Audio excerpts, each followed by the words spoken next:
si el individuo no se atreve como a decir, bueno, me doy permiso de estar triste, me doy permiso de sentirme derrotado, me doy permiso de sentir este duelo, nunca va a poder trabajar en esa emoción.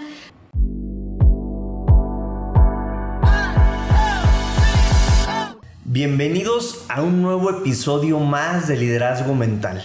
Hoy hablaremos sobre un tema fundamental en la sociedad, el tema de la salud mental. Específicamente estaremos hablando de estrategias para la prevención del suicidio. Acaba de pasar el Día Mundial, que fue el 10 de septiembre, el Día Mundial de la Prevención del Suicidio. Y hubo algunas actividades, hubo programas especiales y hubo muchísimos temas. Hoy quiero platicar sobre eso con una especialista en este tema, de la cual yo estoy muy contento y agradecido que nos esté acompañando el día de hoy. Les voy a presentar a Marcia Lira Ortega. Ella es maestra en terapia familiar, docente de la Facultad de Trabajo Social, es orientadora educativa en el CECITE 07 Colón Hidalgo, es terapeuta familiar de pareja e individual. Fue coordinadora del Centro de Salud Mental de la Facultad de Trabajo Social, terapeuta en línea del UGED de pandemia y tallerista y conferencista. Y por supuesto, es esposa y madre de 2 preciosas niñas. Marcia, te agradezco mucho, de verdad, que estés aquí con nosotros, que nos estés acompañando en este programa de liderazgo mental y que pues te damos la más cordial bienvenida, Marcia, por estar aquí. Te agradezco muchísimo. Un placer compartir con ustedes. Gracias, David, por este espacio donde podemos conversar, platicar y compartir también con la gente que por ahí nos ve este tema tan interesante. La verdad, yo estoy muy feliz de estar aquí contigo y poder llevar una charla amena sobre un tema que es, indispensable hablarlo, no nada más esta fecha tan importante, sino durante todo el año. Perfecto, muy bien. Oye, Marcia, a ver, vamos entrando en materia. Vamos dándole rumbo a este camino y que te decía ahorita antes de iniciar en los micros. Es un tema un tanto complicado de hablar, ¿no? Se menciona todavía que sigue siendo un tabú el tema de la salud mental. Híjole, pero qué importante se ha convertido hablar de este tema, hablar de esta situación. Creo que va a ser un tema muy, muy, muy especial hablar hoy de las estrategias de la prevención del suicidio. Pero bueno, antes que eso, platícame un poquito qué te llevó dedicarte a este tipo de temas, Marcia. ¿Por qué te nació la pasión por el tema de la salud mental? Ok, bueno, desde mi práctica profesional, mi carrera de origen es trabajadora social. Siempre me he desempeñado en el ámbito de la educación. Y cuando llegaban mis estudiantes de la preparatoria donde yo inicié, no fue en el CECITE, fue en otra escuela, yo me daba cuenta que yo no tenía las herramientas como para brindarles a ellos y a sus familias estrategias para que ellos pudieran como estabilizar esas crisis que se veían en la familia. Entonces sí los derivaba, los canalizaba, pero yo decía, yo quedo pendiente con ellos porque me gustaría hacer más por ellos. Uh-huh. Eso es desde la parte profesional, pero desde la parte familiar, yo creo también que mi familia, mi sistema familiar tenía ciertas situaciones. Entonces esto es una motivación personal, pero también profesional. Entonces decidí estudiar, me acerqué a la Facultad de Trabajo Social, ahí está la maestría en terapia familiar, y me di cuenta que yo tenía ya muchas estrategias por el hecho de trabajar con jóvenes, con familias, pero sobre todo por sentirme como muy apasionada en el tema. Y una cosa me ha llevado a otra, y ahora que tengo el consultorio desde hace 12 años, tengo mi consultorio, pues me doy cuenta que apostarle a la salud mental es una inversión, uh-huh. Una inversión, y también es prevención desde todos los sentidos. Hablar del suicidio es como lo último o el síntoma más doliente que puede existir dentro de una sociedad, y hay una prevención desde mucho antes. Okay. Pero creo que ahí nos falta mucho camino, ¿no? A la sociedad nos falta mucho camino en la cuestión de la prevención.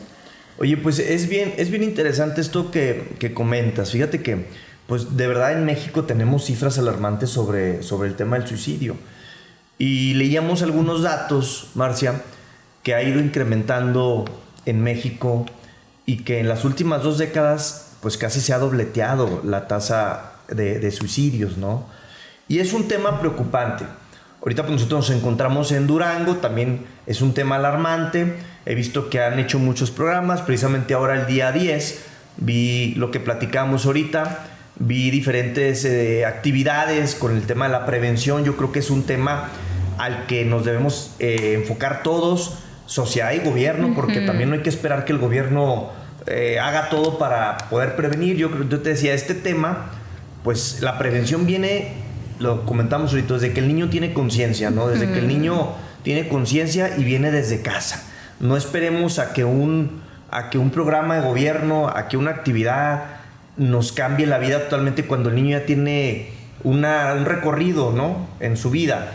Entonces, platicamos de esto, pero bueno, vámonos metiendo. ¿Y qué significa, Marcia, hablar del suicidio, de la prevención del suicidio desde tu parte profesional? Bueno, sistémicamente puedo decir que el suicidio es un síntoma de una sociedad muy enferma, de una sociedad que no se atreve a hablar de las emociones y que es como lo más alarmante y lo último que puede pasar en la cabeza de un individuo, porque para que esto llegue a pasar hubo ya muchos años de padecimiento, muchas circunstancias que le fueron abonando a que este individuo ya no quiere estar en la vida. Hablamos de factores familiares, factores económicos, factores biológicos, y bueno, también desde una cuestión de una cultura de cuidado. Efectivamente sí tiene que ver con la parte familiar, cuando el niño o la niña está formando su personalidad, su estructura psíquica. Ahí los responsables somos los padres, pero los padres también corresponden a otro sistema social en donde a lo mejor hay desempleo, desigualdad, bajos salarios, y también el propio padre no tiene como el autocuidado en su propia salud mental. Entonces sí, a mí me parece interesante que se voltee a ver este tema, pero desde una cuestión de prevención desde la niñez. Okay. Desde que las personas decidimos ser padres, de decir, bueno, yo cómo voy a cuidar a este niño, sí físicamente, pero también emocionalmente. Pero hablamos desde un autocuidado personal. Entonces es como algo así como muy cíclico. Y bueno, me parece interesante que como padres de familia nosotros abramos los ojos y digamos, bueno, soy responsable de estos hijos económicamente, les doy todo para que vayan a la escuela, para que se alimenten, pero también cómo estoy alimentando el corazón de mis hijos, qué les estoy nutriendo, qué les estoy moldeando yo, ¿no? Porque a lo mejor me olvido de mí porque mis hijos estén bien, pero también el padre de familia, la madre de familia va a decir, a ver, ¿cómo está mi salud mental? ¿Qué les puedo dar yo a mis hijos? Si a lo mejor llego enojada a la casa, o si a lo mejor no tengo la cercanía con ellos, pues también yo estoy fallando como padre, como madre, de que no estoy cultivando su salud mental. Así es. Oye, ahorita que platicamos del tema, ¿no? De lo que, cómo se ha venido la tendencia, cómo ha crecido, y lo que platicamos ahorita, ¿no? Que es un constructo social el tema de la prevención del suicidio, y que veíamos también una cifra alarmante, que a lo mejor tú nos platicarás ahorita más a profundo, donde lamentablemente el suicidio se ve más, el hombre está más estadísticamente alto, ¿no? Es casi el triple que una mujer. Y tú me platicabas, y ahorita me vas a profundizar de ese tema, de que hay una connotación, ¿no? Y hay un estudio por qué el hombre tiende más a atentar contra su vida, ¿no? Que es algo bien importante retomarlo. ¿Por qué, Marcia, por qué ahorita sigue siendo un estigma hablar de salud mental? ¿Por qué? Yo creo que tiene que ver la cuestión del estigma con una mirada profunda hacia nuestras propias emociones. A nadie nos gusta vernos vulnerables o expuestos cuando tenemos una crisis, cuando tenemos una situación emocional que nos rebasa, porque desafortunadamente no nos han enseñado a gestionar las emociones. Y entonces decimos, sí estoy enojadísimo, pero ¿qué hago con esto? O sí estoy muy triste, pero ¿qué hago con esto? Tuve una pérdida de un familiar y yo no me quiero ver vulnerable ante la sociedad, ni siquiera me doy el permiso de llorar.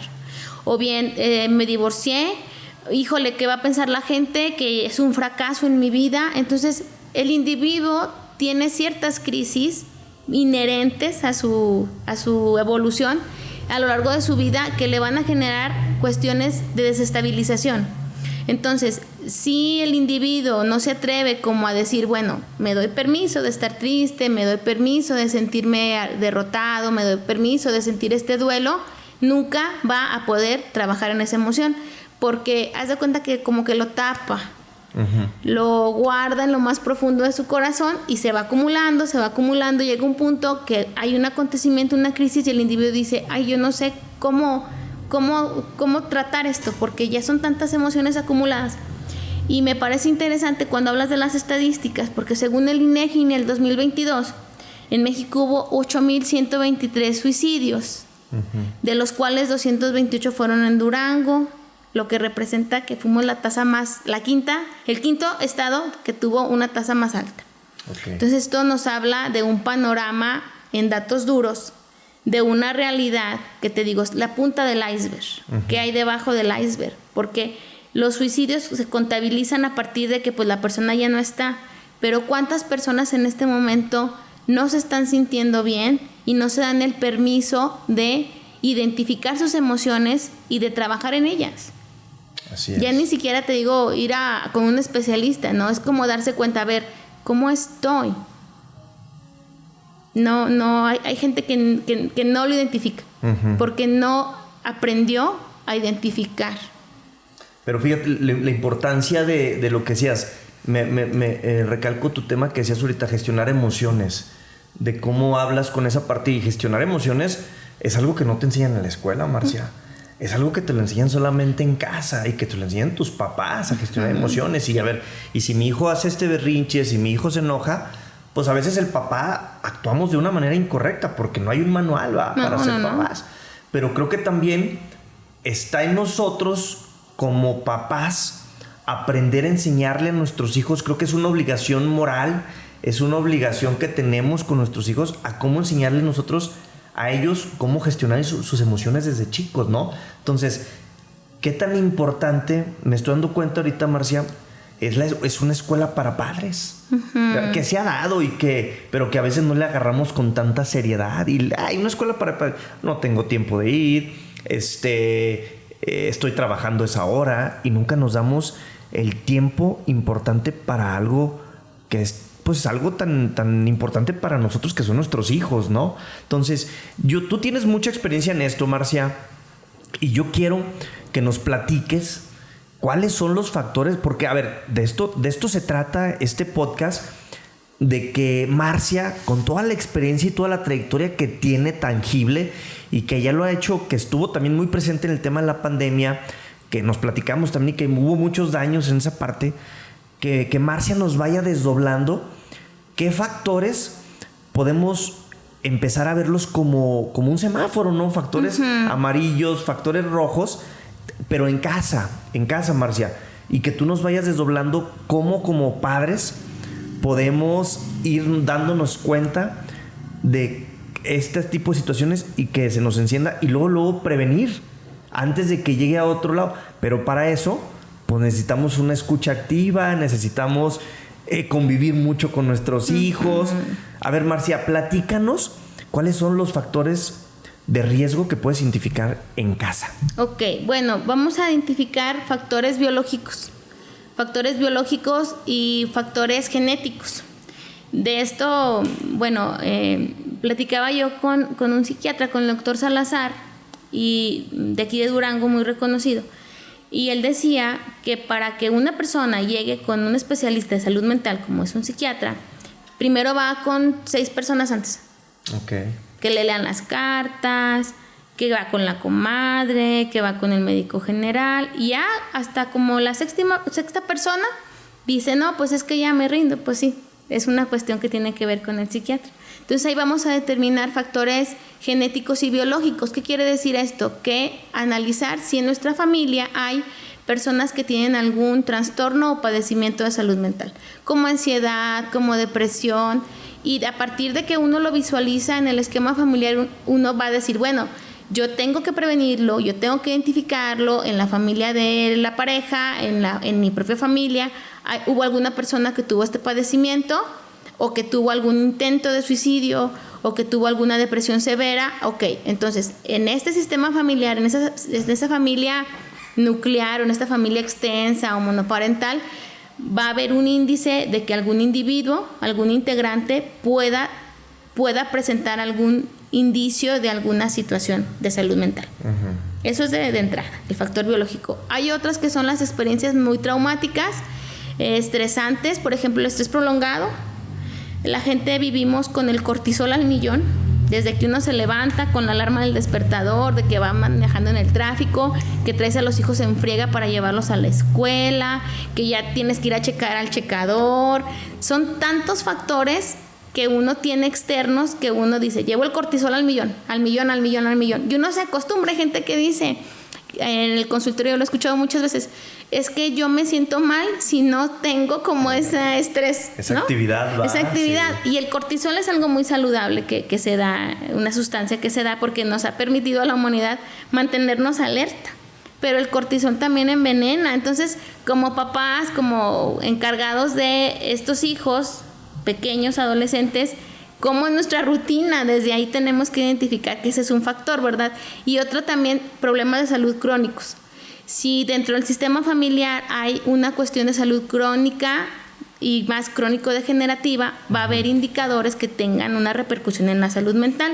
Y otros, pues, tiene que ver con el entorno familiar y social.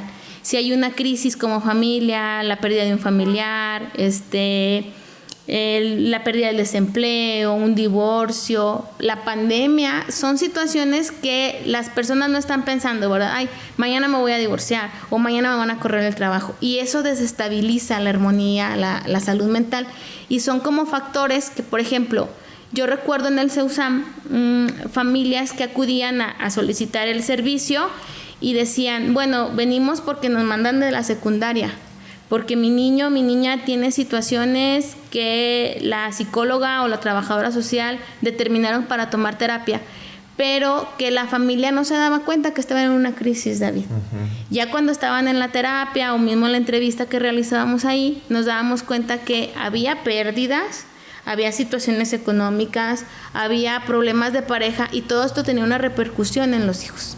Entonces yo creo que ahí, como padres de familia, como maestros, tenemos que estar como con las antenitas de decir, bueno, sí, viene este chico o está nuestro hijo atendido físicamente, no tiene ninguna salud, pero este niño, esta niña, ¿qué nos arroja?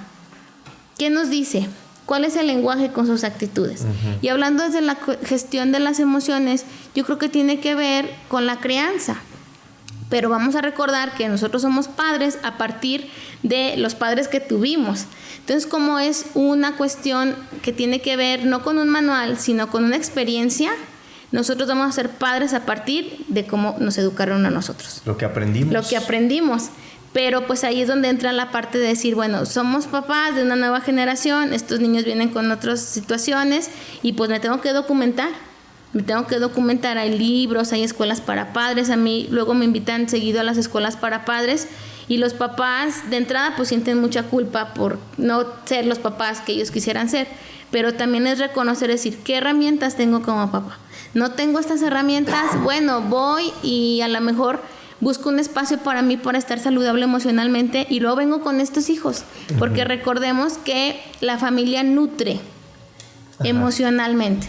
Esa es la función de la familia, nutrir emocionalmente. Sí, mandarlos a la escuela, sí, vestirlos, calzarlos, pero nutrirlos emocionalmente. Qué importantes son los abrazos, por ejemplo, ¿no? Sí. Y fíjate que eso que tú lo refieras como varón es interesante, David, porque vamos a recordar las estadísticas, y los varones son más determinantes.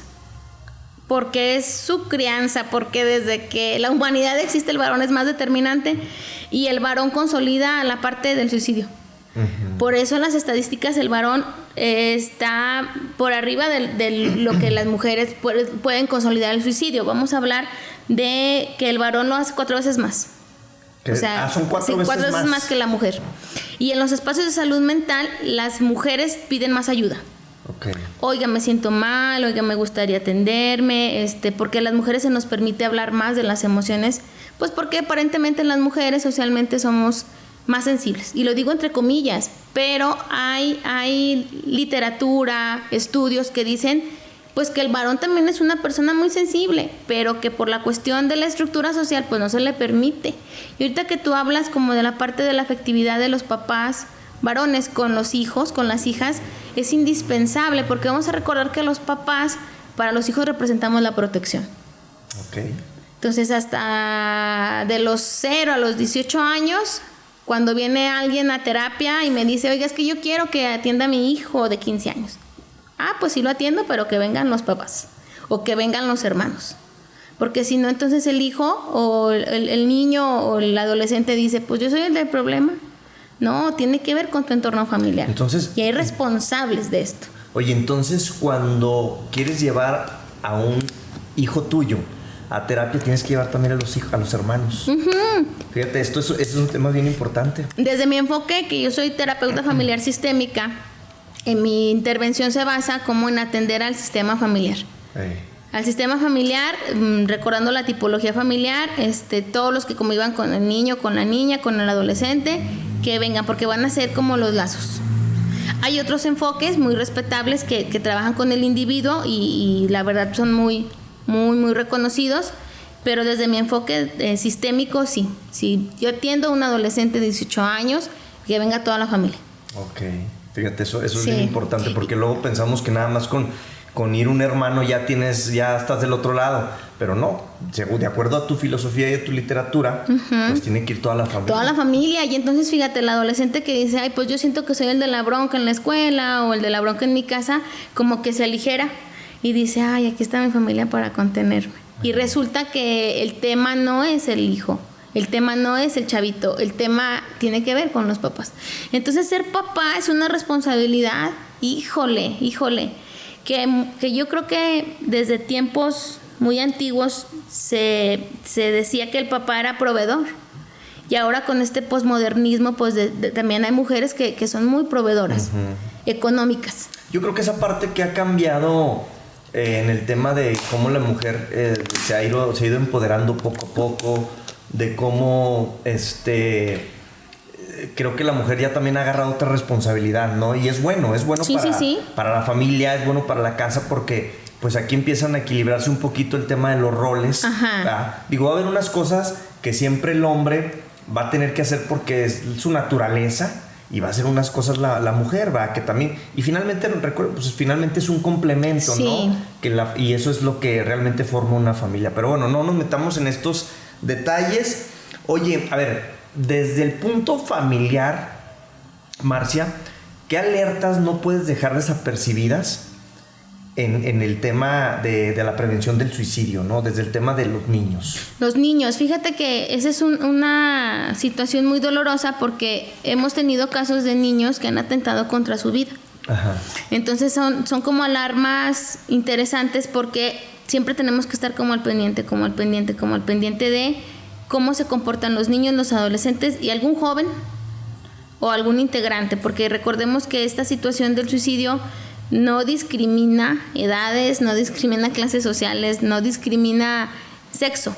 Aunque los hombres lo consoliden más, hay muchos intentos de suicidios más por medio de las mujeres. Okay. Y pues la cuestión de checar los estados de ánimo.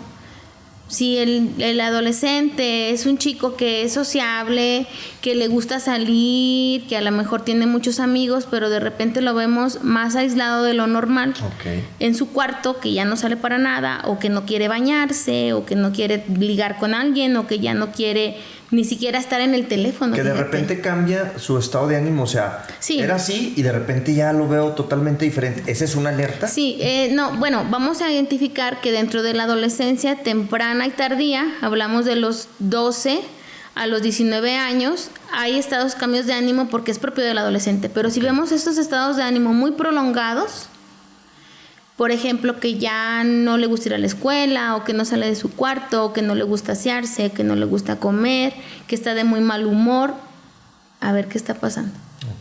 Si vemos que hay dibujos, hay escritos, hay mensajes, hay estados que hablan como de una cuestión de ya no querer estar en la vida, también yo creo que es como una alerta más, porque vamos a identificar que las personas que sobre todo los adolescentes que atentan contra su vida, dieron llamadas. O sea, si quieren llamar Hubo la mensajes. atención. Hubo mensajes. Hay que leerlos. A ver, según tu práctica, tu experiencia, Marcia, ¿es raro o ha pasado algún niño que no dé mensajes y de repente consolide atentar contra su vida? ¿O no? No. ¿Siempre hay mensajes? Siempre hay mensajes. Y más porque los niños son más transparentes, David. Los niños sí, a diferencia de un varón, que a lo mejor el varón ya de edad avanzada no lo va a decir, porque pues la cuestión de la estructura social le dice que pues él no debe de sentirse vulnerable, pero un niño sí va a dar indicadores, o con los compañeros o con la maestra, va a dar mensajes como de ya no estar aquí. O por ejemplo con los adolescentes, las redes sociales son como su radiografía, y ahí podemos identificar. Oye, yo creo que de todos, las redes sociales. Sí, de ahorita, Marcia, sí. Yo he visto artículos o he leído artículos donde te dicen que muchas empresas se meten a tus redes sociales para saber cómo eres. O sea, ya el tema de las redes sociales es un diagnóstico de tu vida, ¿no? Y proyectas muchas cosas, ¿no? Proyectas lo malo, proyectas lo bueno, proyectas dónde te gusta ir de fiesta, o sea, y hay que utilizarlo, ahora sí que a nuestro beneficio como papás, ¿no? O como maestros, utilizar esas partes que lo que dices tú de que, pues es un diagnóstico las redes sociales. Y qué interesante esto. Fíjate que nada más hay un tema que me preocupa mucho y creo que es bueno tocarlo para que nos digas más y que profundicemos un poquito más de esto. Hablabas hace un momento del tema de que los padres andamos de arriba abajo. Ajá. Y que pues siempre andamos con el cortisol hasta tope, al full.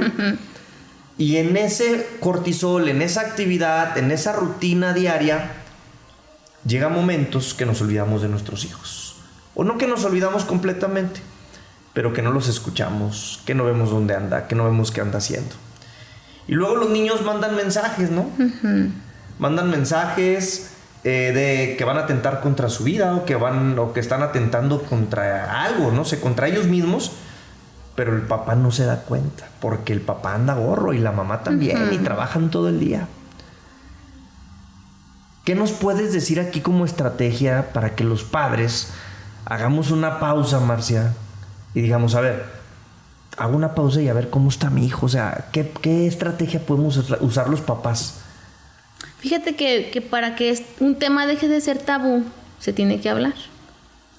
Desde mi experiencia en el consultorio, algunas personas que han atentado o que han tenido algún pensamiento, hablamos de la parte de háblalo en su casa.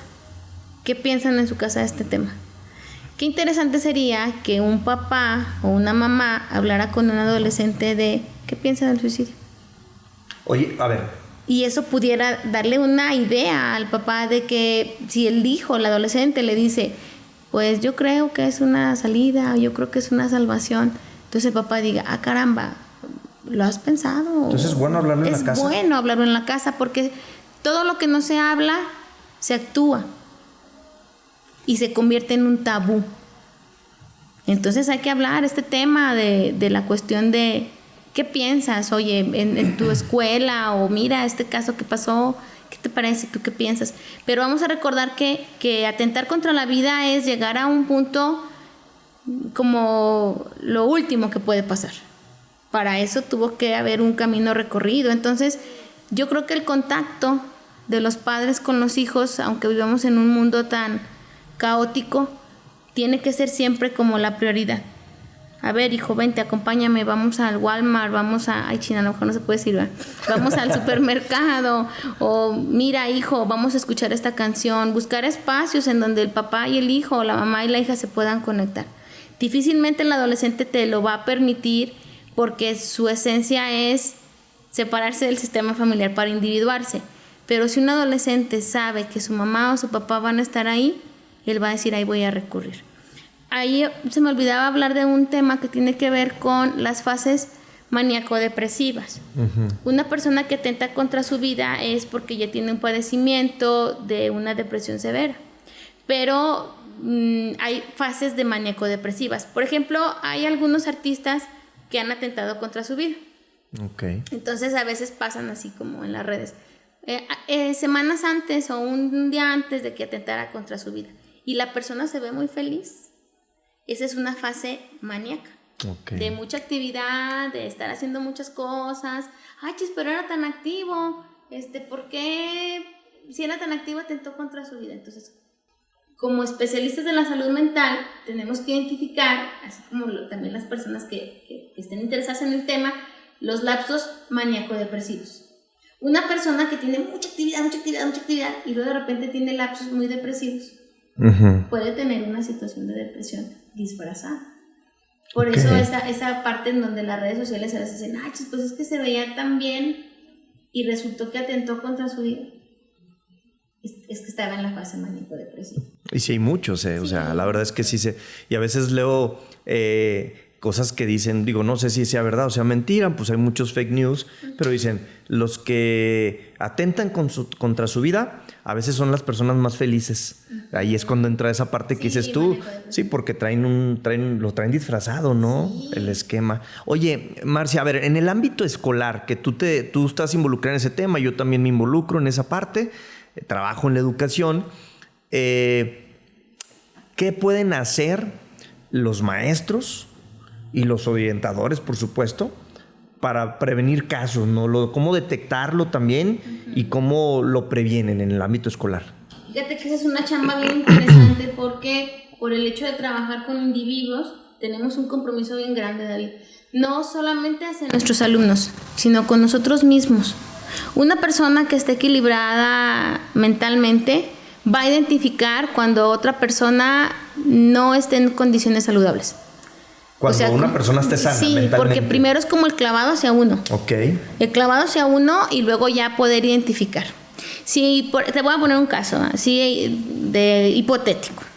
Si un docente no es feliz en su trabajo, no le alcanza la quincena, no tiene buenas relaciones con su pareja, no tiene buen vínculo con sus hijos, no tiene buenas relaciones en el trabajo, difícilmente ese docente va a ser un contenedor emocional de los alumnos, porque no ha identificado que tiene que mejorar su estado de ánimo. Entonces yo creo que ser maestros es una chamba de mucho compromiso con uno mismo, decir cómo vengo hoy a trabajar, porque estos chavos son receptivos. Entonces si yo vengo del nabo, si vengo bien jodido a trabajar, ¿cómo estos chavos van a poder acercarse a mí o yo identificar que ellos no andan al 100? Entonces el compromiso primero es con uno. Si no te gusta este trabajo, bye. Porque no es una chamba donde uno pueda decir, bueno, saqué la productividad, tantos ensambles o tanta producción. No. Nuestros estudiantes, además de aprender o de transformar o de construir el conocimiento, también son receptivos de uno como un líder que está ahí en el salón. Sí, pues, finalmente el maestro es un líder, ¿no? Sí, entonces yo creo que la chamba primero se hace con uno. Okay. A ver, yo como maestro me tomo el tiempo de ir a terapia. Será indispensable. Fíjate que me tocó que me invitaron a un taller para directoras de básica. Era creo que unas directoras de preescolar. Y entonces me decía la supervisora, me decía, me gustaría mucho que tocara el punto del autocuidado en los directivos. Y entonces las maestras que estaban ahí decían, es que esto es súper importante, porque no somos una fábrica de algo de un producto. Somos maestros. Entonces el alumno está bajo nuestro cargo. No, y me queda claro que la autoridad que tiene un maestro o una maestra es muchísimo, ¿no? Y la influencia que tiene. Sí. Entonces, si el alumno ve un maestro activo, trabajador, dinámico, con una energía positiva, pues eso influye finalmente en los chavos. Lo que se hace ahorita, pues es que al último los chavos hacen lo que aprenden, ¿no? Y la importancia de esto, ¿no? Si yo veo a un maestro descuidado, que no cuida a su persona y todo, pues digo, pues entonces así es ser maestro, ¿no? O sea, qué importante es esta parte que tocas, ¿no? Es fundamental también, porque finalmente nosotros nos desarrollamos en la educación, Marcia. Oye, a ver, tú tienes experiencia, fuiste coordinadora de un centro de salud mental. ¿Qué prácticas consideras fundamentales para acompañar a estas personas en riesgo? Ya una vez que detectamos una persona que va a atentar contra su vida o que está atentando contra su vida o que se automutila, ya empiezas a tener alarmas, ¿no? ¿Qué prácticas aconsejas tú, Marcia, que se debe o qué paso se debe seguir cuando ya tú como maestro, como orientador o como una persona que, oye, ¿sabes qué? Yo veo a esta persona que lo veo raro, lo veo extraño, un papá, una mamá. ¿Qué paso sigue? ¿Qué paso es importante? No dejar el tiempo libre, sino actuar, ¿no? En consecuencia. ¿Qué prácticas son fundamentales, Marcia? Yo creo que la principal es la cuestión de la empatía, que el alumno, que el chico, la chica se sienta como contenido identificado. A veces estás dando clase y pasa que un alumno a medio chascarrillo dice algo que tiene que ver con atentar contra su vida. Ahí es un foco rojo, aunque sea broma, porque acuérdate que el inconsciente, para manifestar algún deseo del inconsciente, pues se puede transmitir por medio de una broma. Entonces ahí, como maestro, como orientador, a ver, bueno, tomarse el tiempo, que sienta que está preocupado, que el alumno, la alumna, el hijo, sienta que esa persona está interesado en la problemática que presenta, ser, pues, de alguna manera empático y seguir los protocolos. Efectivamente, tú lo dices, David, hay que actuar rápido. Hay que actuar rápido porque si esta persona se siente acompañada, si no está contenida, puede ejecutar el atentado contra su vida. Entonces, hay protocolos, por ejemplo, la línea amarilla, que puede cualquier persona que esté en esa situación hablar y hay alguien que pueda darle como contención emocional.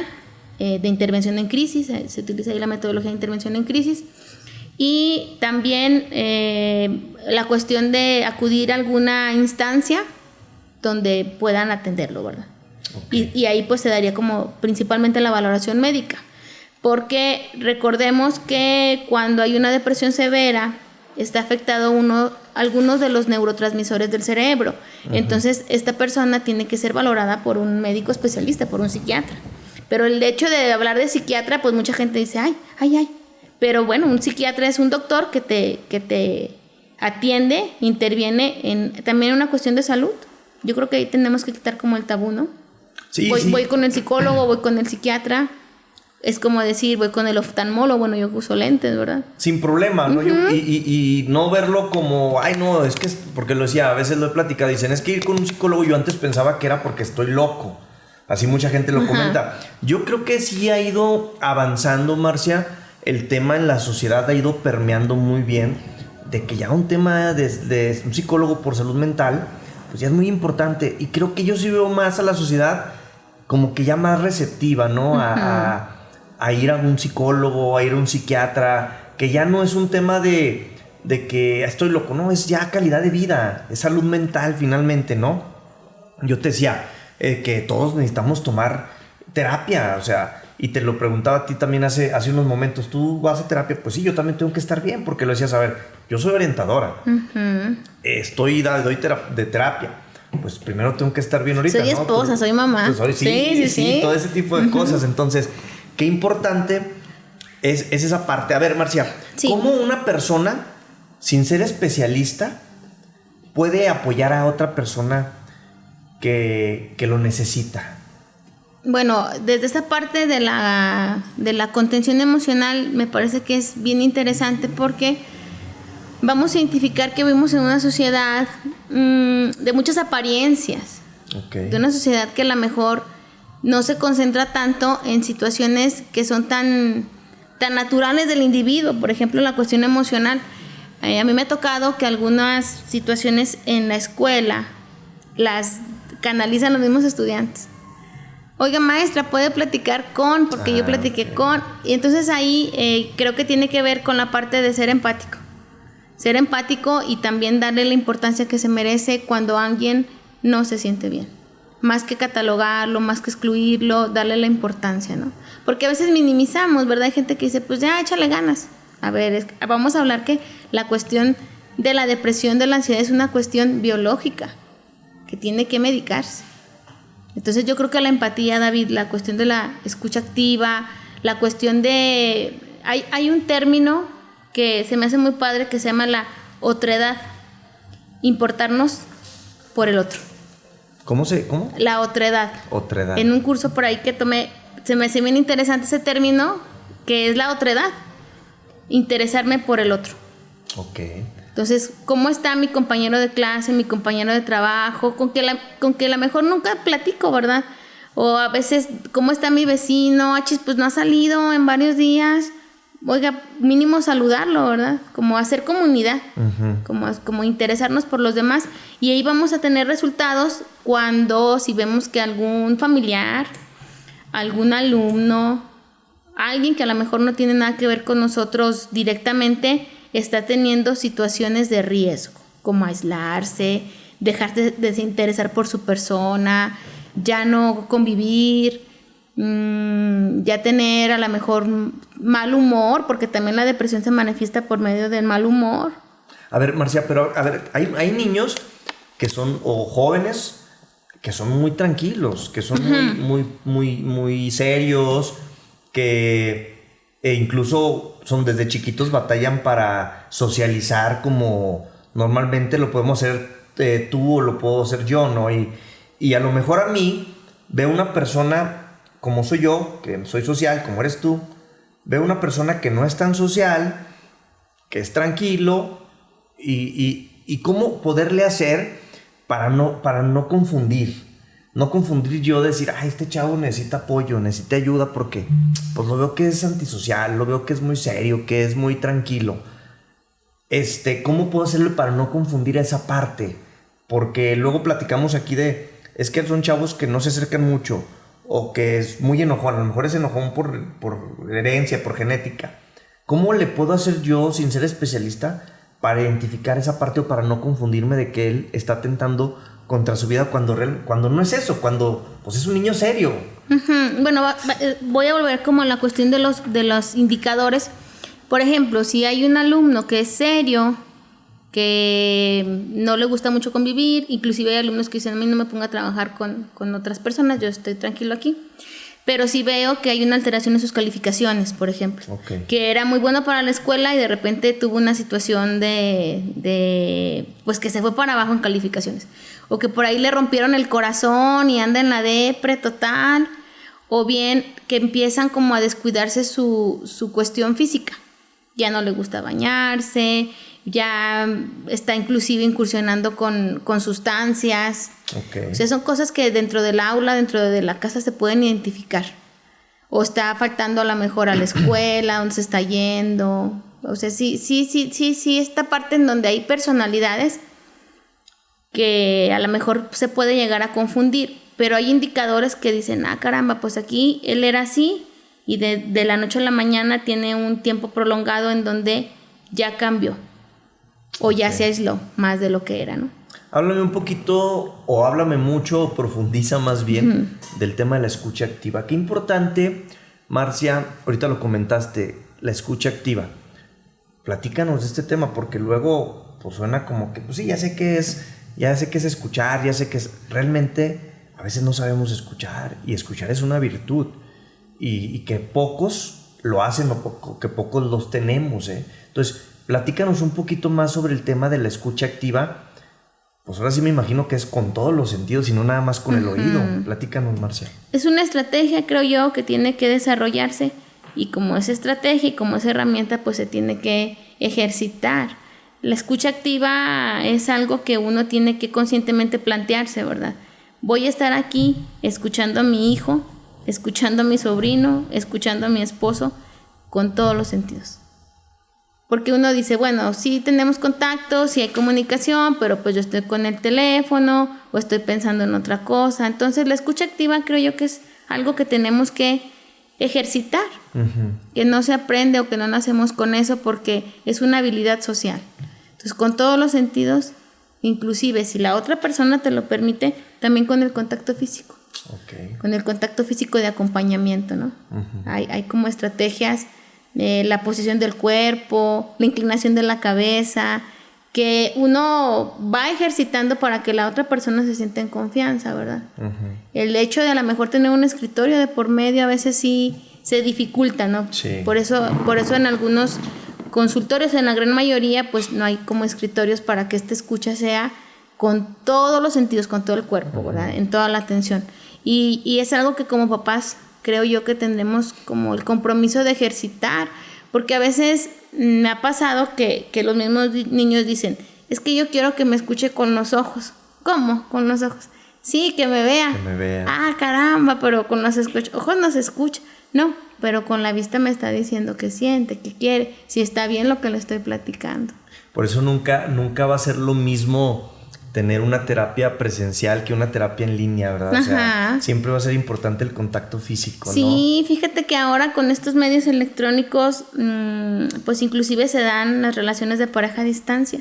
Pero también recordemos que el contacto físico, el contacto visual, libera sustancias en nuestro cuerpo que nos hace sentir bien, como la dopamina, las endorfinas, la serotonina, que dice, bueno, un abrazo, está aquí.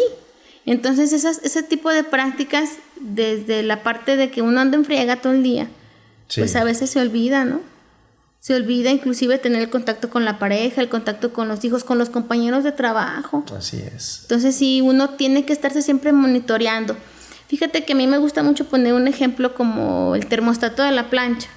A ver. Ya ahora se plancha menos porque pues hay fibras más sintéticas, ¿verdad? Pero la plancha es un instrumento que utilizamos en el hogar y tiene un termostato que nos va diciendo qué tan caliente o qué tan fría está la plancha.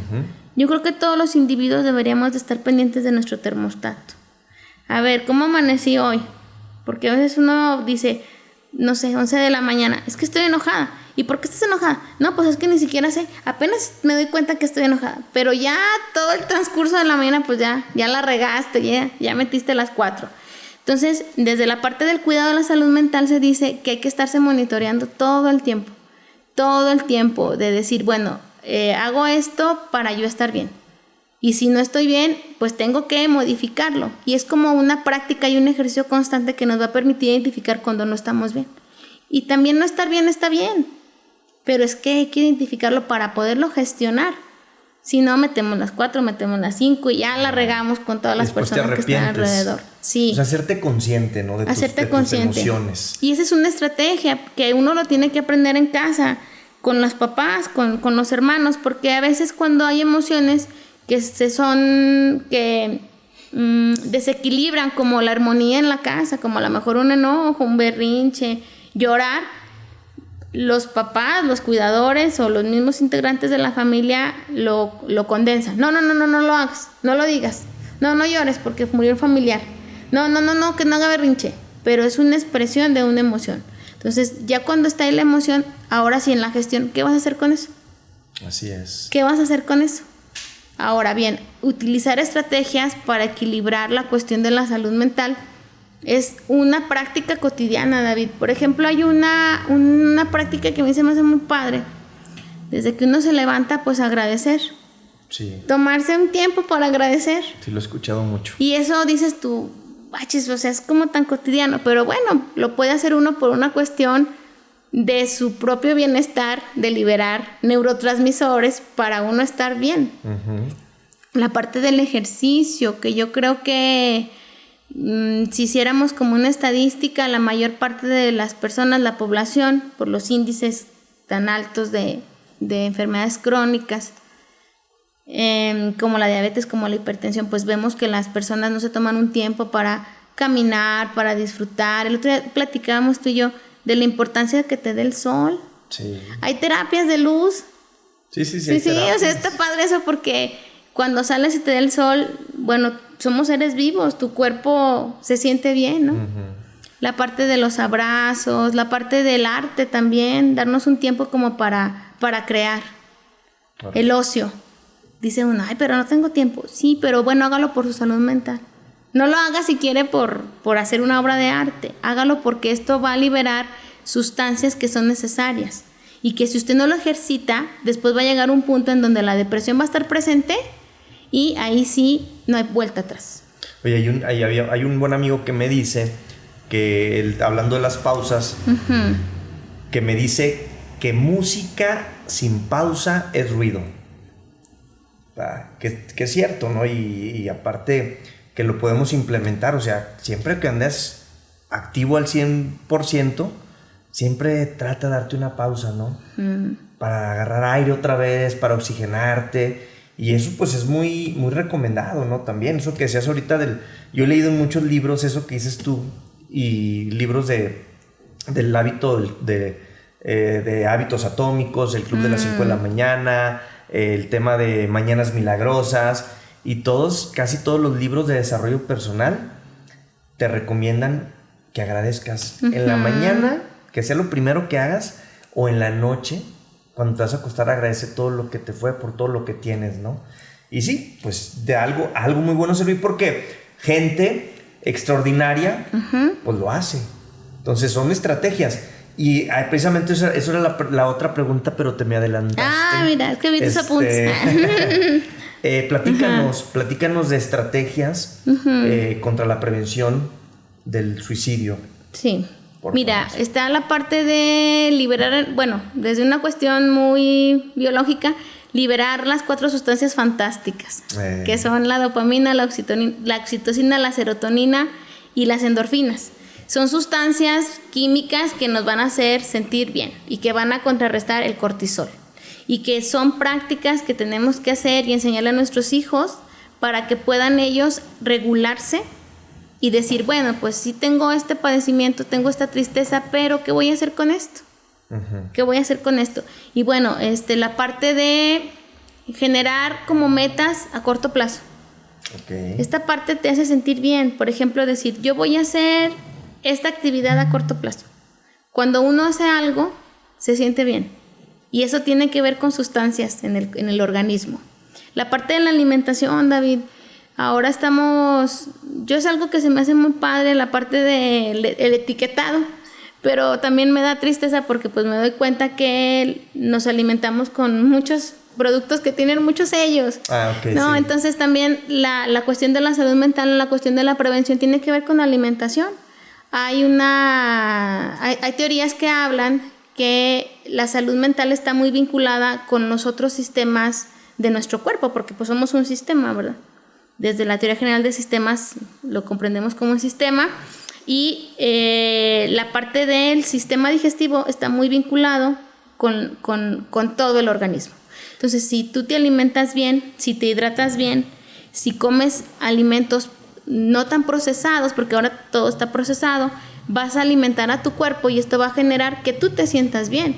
Pero bueno, a veces te encuentras con personas que no almuerzan hasta las 4 de la tarde. Sí. Entonces, claro que eso tiene una repercusión en la salud mental, porque la salud mental y la salud física son así. Oye, pues ahí nada más hago un paréntesis. Sí. Ya ves que hay científicos que dicen que es el segundo cerebro. Sí, el estómago. sí.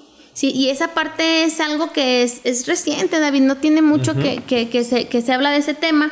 Y bueno, la parte de la alimentación, de comer productos saludables, de buscar elementos que le aporten a nuestro cuerpo, la cuestión de la hidratación, la parte de dormir bien. En una ocasión yo platicaba con el doctor Salazar, le digo, oiga, ¿cómo uno puede prevenir? Dice, es que esto es salud. Coma bien, duerma bien y haga ejercicio. Que esa es una parte, y otras que tienen que ver con la gestión de las emociones. La parte de la meditación, del yoga, eso está padre porque es como un trabajo hacia el interior. Y esto te va a generar sentirte bien. Así es. La parte del agradecimiento, porque, bueno, hay especialistas que hablan de que la mente nunca descansa. Y nosotros, de todos los pensamientos que tenemos, únicamente el 10% se hace realidad. Sí. El 90% nomás está en nuestra cabeza. Es caótica. Sí, es caótica. Entonces, ¿cómo aquietar la mente? Sí. Pues por medio de estas estrategias, ¿verdad? El deporte, escuchar música. Hay sinfonías. Por ejemplo, las sinfonías de Beethoven, está comprobado que ayuda a mejorar el estado de ánimo. Entonces, ¿qué música estás escuchando? Bueno, también eso. Bueno, me gusta a lo mejor mucho el pasito duranguense, está padre, me siento bien, pero bueno, voy a dedicarle un tiempito, a lo mejor en lo que manejo o en lo que lavo los trastes, escuchar esta música que no me gusta tanto, pero me va a ayudar a sentirme mejor. Claro. ¿Verdad? ¿Qué otra cosa pudiera ser? La parte de la respiración. Fíjate que la respiración es el primer alimento que uno toma cuando sale del vientre de la madre. Y la respiración consciente y profunda aquieta, tranquiliza. Pero eso no anda tan a prisa que se olvida hasta de respirar profundamente. Sí, lo haces en automático ya, ¿no? Ándale. Pero si haces una respiración profunda, tu cuerpo se siente bien. Entonces hay inclusive estrategias que tienen que ver con respiraciones profundas. Priorizar los espacios o los tiempos con personas que quieres. Porque esto te va a hacer sentir que tienes una red de apoyo. Que te nutre esa que parte, te ¿no? nutre. Que si la familia nutre, la familia alimenta esa parte que no te la da nadie más. Sí. Hay una autora desde la terapia familiar, se llama Virginia Satir, que habla de la familia nutricia. Y si la humanidad existe hasta la fecha es porque la familia siempre ha estado ahí. De una u otra forma siempre ha estado nutriendo, ¿verdad? Y la parte de la búsqueda del apoyo profesional, David, esa parte es importante porque darse como un espacio. Claro. Hay gente que llega al consultorio y yo le muestro así el bote de basura y le digo, aquí déjeme todo lo que le estorba. Aquí se va a quedar, mire, simbólicamente en este bote de basura. Hablando de esta parte de los escenarios que nos generamos en nuestra mente, que nada más el 10% se cumple y el otro 90% se queda ahí rumiando, ¿verdad? Y hay artículos que hablan sobre esto, sobre esa parte, ¿verdad? O sea, no es un tema que lo estés diciendo por decirlo, es una realidad, ¿verdad? Sí. De todo lo que te genera la mente y que solamente el 10% de lo que pensaste se cumple. Fíjate qué importante, ¿no? Oye, Marcia, a ver, trabajar en salud mental pues es muy demandante. ¿Qué haces tú para poder saltar esta parte, ¿no? Porque pues recibes mucha información, recibes pues muchísimas cosas. ¿Qué haces tú para mantenerte saludable, Marcia? Yo creo que absorbo la energía de los jóvenes. Por eso me mantengo joven. Sabes que es un monitoreo constante, David, de sentir cómo estoy. Y yo creo que también ahí influye mucho como el búnker emocional que yo tengo, que es mi familia. Mi esposo, a veces platicamos, él también se dedica a la educación y le digo, tú eres el terapeuta de la terapeuta. Porque el hecho de que él y yo estemos bien, ya salgo yo de mi casa y digo, todo está bien. Porque mi mundo interior, mi paz está bien. Estoy bien con mi esposo, estoy bien con mi familia. Así es. Pero también hay situaciones que a veces, en lo personal, pues yo no puedo a lo mejor, no sé, como de alguna manera gestionar en ese momento y es cuando pues le hablo a mi terapeuta. Oiga, ¿me puede atender? Sí, vente aquí de emergencia. Pero sí es la parte de monitorearme y el compromiso de yo estar bien. Claro. Porque yo tengo que... Es parte de la ética ya, que es la ética, tengo que estar bien para que pues yo pueda dar una buena atención. Así en todos los sentidos, como maestra, como orientadora, pero sobre todo como esposa y como madre, como hermana, como hija, porque esas son mis redes más primarias, mi familia. Más allá de ser orientadora, de ser maestra, de ser terapeuta, soy esposa y soy mamá. Es para mí lo indispensable. Así es, sí, y eso te va a fortalecer muchísimo en otros aspectos de la vida, ¿no? Muy bien, Marcia. Oye, a ver, platícanos o danos alguna frase motivadora para la gente que no sé, que se le han venido pensamientos, ¿no? Atentar contra su vida o que ha hecho algo o que en este momento cree que ya no hay esperanza. Platícanos o danos una frase aquí en el micrófono, Marcia, sobre toda tu experiencia y toda tu trayectoria que tú tienes. Bueno, la frase sería, todo pasa y esto también va a pasar. Siempre hay alguien que puede darte contención, siempre hay alguien que te puede escuchar y aligerar tu carga. Porque ese pensamiento que está ahí, que te está rumiando en la cabeza, que no te deja en paz, tiene que ser expresado. Y hay personas que están para apoyarte, que estamos para apoyarte a la hora que lo necesites. Y yo creo que tu misión aquí todavía no se cumple. Busca ayuda. Así es. Sí, qué frase tan padre nos acabas de compartir, Marcia. Yo creo que este podcast ha sido muy interesante. Creo que nos has dado mucha información. Le has dado mucha información a los padres. Hemos hablado en el ámbito escolar también. Y que concluimos, ¿no? Que el tema de la prevención del suicidio está en el hogar, está en la escuela, está con los amigos. O sea, todos somos una comunidad que debemos enfocarnos a cuidarnos entre nosotros mismos. Y lo que decías, preocúpate por el otro, ¿no? Preocúpate cómo está tu amigo, cómo está tu primo, cómo está. Preguntemos, o sea, hasta nomás por no dejar, o sea, ¿cómo andas? ¿Qué tal? Y ya empiezas a notar cosas, la importancia, cómo la escucha activa puede ser la diferencia entre la oscuridad y la luz, ¿verdad? Cómo puedes ayudar a otras personas. Yo de verdad, Marcia, te agradezco mucho que hayas venido, que nos hayas venido a dar tanta información tan valiosa.